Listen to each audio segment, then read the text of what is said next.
Bonjour à toutes et à tous, ici Sider et on se retrouve aujourd'hui pour l'épisode 4 du Pokébimensuel, l'émission qui parle de l'actualité Pokémon et de mon parcours en tant que collectionneur. À l'heure où je tourne cette vidéo, on est le 28 août déjà, donc c'est quasiment la fin des vacances, voilà. Moi personnellement, je reprends le 1er septembre mes études de droit, donc j'espère pour vous que vous avez bien profité de tout ça, parce qu'on rattaque avec une nouvelle année, de nouveaux objectifs, de nouvelles choses à faire, on verra ce que ça donne. Comme d'ailleurs je suis à chaque fois en retard pour la sortie du Pokébimensuel, je sais très bien que vu le jour qu'on est, je serai absolument jamais à temps pour sortir la vidéo avant le 1er septembre. Alors du coup, j'ai décidé qu'on sortirait les Pokébimensuels en début de mois d'après, voilà, pour parler des 2 mois d'avant, donc c'est parfait à partir de maintenant. Ça sortira en septembre pour les mois de juillet et août, mais aussi en novembre du coup pour les mois de septembre-octobre. Et puis on va faire comme ça parce que voilà, j'arrête de me prendre la tête maintenant. Bon, maintenant que la parenthèse est terminée, on va pouvoir passer aux actualités Pokémon avec du très lourd qui arrive, comme d'habitude, c'est incroyable, vous connaissez.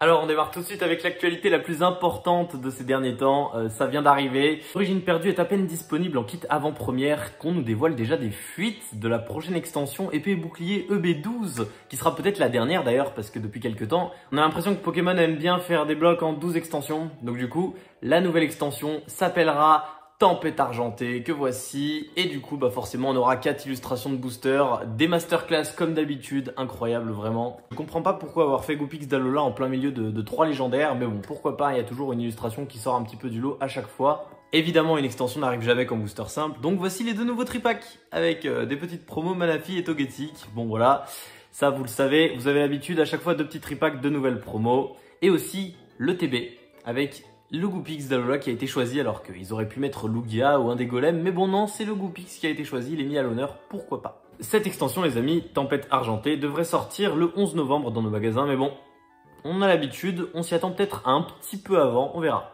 Autre sortie Pokémon quand même qui n'a rien à envier à Tempête argentée, on apprend que les cartes McDonald's seront de retour. Alors c'est qu'aux États-Unis pour l'instant, mais il y a de très fortes chances pour que ça arrive en France aussi. Et ça devrait être une extension d'ailleurs spéciale Halloween. J'en sais pas trop plus pour le moment, mais si ça arrive vraiment, ma foi, hein, c'est cool. Hein. On sait toujours que les extensions McDo, ça marche assez bien, donc pourquoi pas.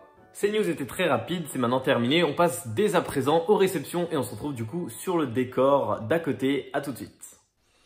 Les amis, on se retrouve du coup sur l'autre décor pour vous montrer les réceptions que j'ai faites. Alors, il n'y en a pas beaucoup parce que pendant la plupart des vacances, j'étais pas chez moi, donc j'ai pas fait énormément de commandes Pokémon. Puis même l'argent, je l'ai pas trop dépensé dans Pokémon pendant ces 2 mois, vous vous imaginez bien. Donc, mais j'ai quand même quelques trucs, donc du coup on va passer tout de suite à la seule chose que j'ai en scellé. Vous le voyez ici. Voilà la seule chose que j'ai réceptionnée en scellé durant ces 2 derniers mois. C'est un magazine avec 2 petits boosters échantillons Point Furieux. Assez cool, surtout le prix auquel je l'ai chopé en fait, tout simplement quand j'ai vu le prix, je me suis dit vas-y c'est bien. Il était seulement à 12 €, donc j'ai pris, voilà, c'est un item plutôt sympathique. J'ai une petite collection déjà avec des magazines scellés, donc il ira la rejoindre, hein, voilà. On va le mettre hors champ si possible, donc c'est fini pour les items scellés. Maintenant, ah non, il reste encore un truc, voilà, my bad. Il reste encore un petit truc, le voici, c'est un booster Éclipse Cosmique de Soleil et Lune, donc c'est un booster lourd. Donc il fait partie d'un projet en fait, ouverture que j'aimerais faire, je vous en dis pas plus, mais j'avais besoin de ce booster, et le voilà, normalement il est lourd, j'espère que c'est bien le cas. Il m'a coûté lui 15 €. Je trouve que c'est plutôt raisonnable quand tu vois le prix d'un booster en loose en général. Maintenant passons aux trucs pas scellés, mais qui ne sont pas des cartes. Je vous vois venir. J'ai reçu du coup pour ma collection quelques boosters vides du Block X qui me manquaient parce que je collectionne tous les boosters vides du Block X. Enfin du Block X jusqu'à épée et bouclier en fait, juste enlève le Block Wizard, sinon j'essaie de faire toutes les séries en vide complètement. En ouvrant des boosters la plupart du temps, mais pour le Block X, t'imagines bien, je les achète. Donc du coup, on a un petit Terra de créateur des légendes, j'allais dire Goudon, un Kyogre de Ex-Emeraude, et les 3 rubis saphirs qui me manquaient, ça c'est exceptionnel, le Galégon, le Junko et le EX-Sprint. Alors j'ai eu les 3 rubis saphirs pour 40 €, sachant qu'ils sont bien ouverts. Ah et moi je prends que des boosters bien ouverts, hein. Les boosters coupés au ciseau sur la languette, ça c'est non. Et le Kyogre et le Ptera m'ont coûté genre 15 € les deux, donc vraiment des prix pas très mal, vraiment je m'en plains pas. Je m'en plains pas et ça me fait avancer dans la collection. Il doit m'en manquer quelque chose comme 8 maintenant, et j'ai tous les boosters du Block X en vide, donc franchement je trouve que c'est pas mal. Et avant de passer aux cartes, on va juste faire les choses, enfin les petits goodies, on va dire les petits goodies. Donc Alors, le temps que je foute ça, hop, voilà. J'ai, durant mon séjour chez Mascache, du coup, eu le plaisir qu'il me file quelques jetons pour ma collection, parce que je collectionne un peu les jetons. Donc voilà, voilà les jetons que j'ai pu acquérir chez lui qui possédait. Un petit jeton rétro avec Simiabraz et Galam. Un autre avec Rayquaza. Il en avait plein de celui-là, ces fameux tripacks Éveil des légendes. Des tripacks très durs à trouver aujourd'hui, je pense. Ensuite, on a un petit jeton Fennec. Un petit jeton Brindibou. Attends, c'est quoi déjà? Brindibou, Flambino et Wistempo. Je crois que c'est bien ça, hein, j'espère. Petit jeton Goinfrex qui vient du deck Merveille Secrète. Et il y a les jetons des deux decks Merveille Secrète qu'il a ouvert. Donc c'est des jetons en état neuf. Et je les ai pris les deux parce qu'ils n'ont pas la même couleur. Il y en a un doré et un peu plus argenté. Donc ça c'est assez marrant. On a aussi un petit jeton Lucario qui vient encore une fois de Tripack d'épée. Et pour finir, oh là là, il était collé un peu. Mais il suffira de mettre un coup de dissolvant, je le ferai plus tard. Un jeton avec les starters de noir et blanc, Vipillière, Moustillon et Gruituit. Donc voilà, quelques petits jetons. Ah ouais, on voit clairement qu'il y a de la pâte à fixe derrière. J'avais zappé. Quelques petits jetons sympathiques. Et aussi, durant mes vacances, j'ai pu faire quelques brocantes. Et j'ai trouvé en brocante des Finger Puppets. Quelque chose que j'achète rarement et que je trouve rarement. Il y avait déjà cette petite figurine Darkrai qui bouge. Et ce n'est pas une figure puppet, c'est juste une petite figurine, donc ça fait plaisir. Je collectionne un peu les petits goodies comme ça. Et du coup en finger puppet, qui sont bien sûr officiels, on a Registeel, un Mangriffe, que franchement j'aime bien. Roserad, il y avait le choix entre deux Roserad, mais celui-là était clairement plus beau que le second. Un Grolem, un petit Laporeille, hein, voilà la 4G, c'est ce que j'aime. Kabutops, parce que le côté badass. Et pour finir, Kirlia, parce que Gardevoir. Bah oui, parce que Kirlia, il évolue en Gardevoir à la base. Hop, je les mets de côté. Maintenant, on passe, pour finir, aux cartes. J'ai tout ce petit tas à vous montrer. Il y a des réceptions, il y a des trucs que j'ai trouvés en brocante, voilà. Donc déjà en brocante, j'ai trouvé ceci. Le faux professeur chaîne de célébration que je n'avais pas, en état neuf. Ça fait plaisir. J'ai deux Deden full art parce que j'ai ouvert, mais du coup je l'ai ouvert hors cam donc je vous montre ça quand même. J'ai ouvert un nécessaire du dresseur dans la boutique de l'événement PCA. On s'est tapé un petit délire et j'ai acheté ce coffret pour faire une ouverture. Ensuite j'ai reçu pour le bloc SL un Dracofeu Holo de Majesté des Dragons. Donc une carte qui est sortie il y a quelques temps quand même et qui est pas si facile à trouver étant donné que Majesté des Dragons ça n'a pas été réimprimé. Ou très peu, mais ça fait bien longtemps en tout cas que ça n'a pas été réimprimé. Donc la carte est neuve et je l'ai payé 5 €, ça fait plaisir. Ensuite ça j'ai sorti de booster, voilà j'ai ouvert un petit booster à la sauvage. Monsieur Mime GX de Tempête Céleste, c'est toujours ça. Ça aussi j'ai ouvert un booster à la sauvage mais du coup c'est pas la même pioche. Dialga GX FA de lumière interdite, donc ça faisait très plaisir, j'étais vachement content quand je suis tombé dessus. Genre vraiment, quelle surprise. Une de mes FA préférées je pense. Voilà, là, vous l'avez pas encore vu. Ah ouais, bah c'est marrant que je monte cette carte maintenant en fait. Je vais choper cette carte dans un booster ça n'est pas encore sorti sur la chaîne, la vidéo en question. Mais du coup, je l'ai sorti de booster moi-même, ce Pikachu Reverse d'évolution. Et je suis très content, parce que c'est presque du même niveau que Dracofeu pour moi. Ouais, franchement très content. Ensuite, j'ai reçu quelques Reverse et Holo d'XY. Ça, c'est des Reverse en état proche du neuf. Et que des Holo Reverse d'ailleurs, on a Gouplin, Flambuzard, Braségali, Corbos, Charmillon et une autre normalement. Ah non, Deoxys, il y a encore une autre Amphinobi. Voilà, donc toutes celles-ci que j'ai eu gratuitement. En fait, je les avais payées, mais je voulais des holos à la base. On m'a envoyé des reverse et finalement, le vendeur sur Card Market m'a remboursé. Et m'a dit tu peux garder les cartes. Donc, ma foi, c'est des reverse holo gratuites. Ça fait plaisir. Ça, c'est un petit Goinfrex reverse qui est neuf de Rivo Émergent. Ça aussi, petite trouvaille comme ça sympathique, ça fait toujours plaisir.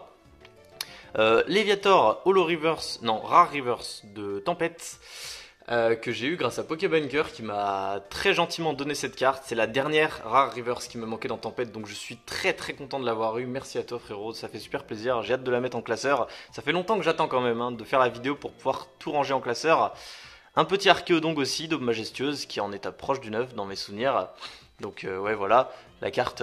Ah putain non, elle est pas en proche du neuf, c'est pas elle, j'ai confondu. Ouais non, celle-là elle est un peu abîmée, mais on me l'a donnée donc ça fait toujours plaisir. Ça c'est un Solarock, lui par contre il est neuf, c'est Solarock Reverse de Duel au sommet. Il y a des petites rayures mais c'est la sleeve, je vous garantis que la carte à l'arrière elle est neuve.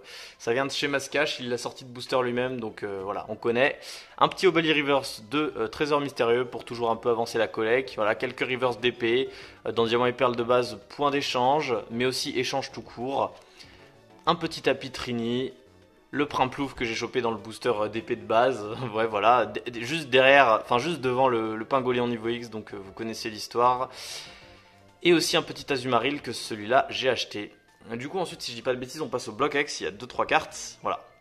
Nidoking Holo Reverse de Rouge Feu Vert Feuille, une des Holo Reverse avec Pokéball de Rouge Feu Vert Feuille les plus durs à trouver, donc je suis tombé dessus par hasard sur Vinted et j'étais très content de l'avoir. L'état est vraiment pas mal si vous regardez bien, genre en vrai, voilà, ça pourrait être largement pire. Et j'ai payé la carte 20 € et j'ai pas du tout hésité parce que pour moi elle en vaut clairement plus. Et je l'avais en mauvais état dans ma collecte, donc c'est un petit upgrade qui fait très plaisir. Quelques reverse du bloc X maintenant, petit Spoink. Et ça, incroyable, les énergies de Ruby et Saphir, une énorme purge à trouver ces cartes. Et je les ai toutes trouvées chez la même personne, celle qui me manquait, la psy, la eau et la plante. Enfin, j'avais déjà la plante et la psy, mais elles étaient pliées, frottées, elles étaient en super mauvais état. En réalité, il n'y a que la eau qui me manquait, mais maintenant je les ai toutes, donc incroyable vraiment d'avoir trouvé ces énergies chez la même personne. Je suis vraiment trop content, elles sont très très dures à trouver à cause des joueurs de tournoi hein, qui préféraient avoir des énergies reverse dans leur deck pour le côté bling bling. À cause de ça, c'était super galère de les avoir, mais je les ai eu, donc voilà. Voilà du coup, la fin pour les réceptions les amis, on se retrouve tout de suite sur l'autre décor, je vous dis à toutes, allez, salut. Et voilà, on est de retour pour parler maintenant des petites découvertes qui a pu se passer de mon côté pendant ces 2 mois. Bon, pour commencer, comme vous le savez, j'ai sorti il y a très peu de temps ma vidéo où j'envoyais des cartes gradées chez PCA à l'événement de Pegoma qui avait lieu le 23 juillet où j'étais d'ailleurs accompagné de Mascash.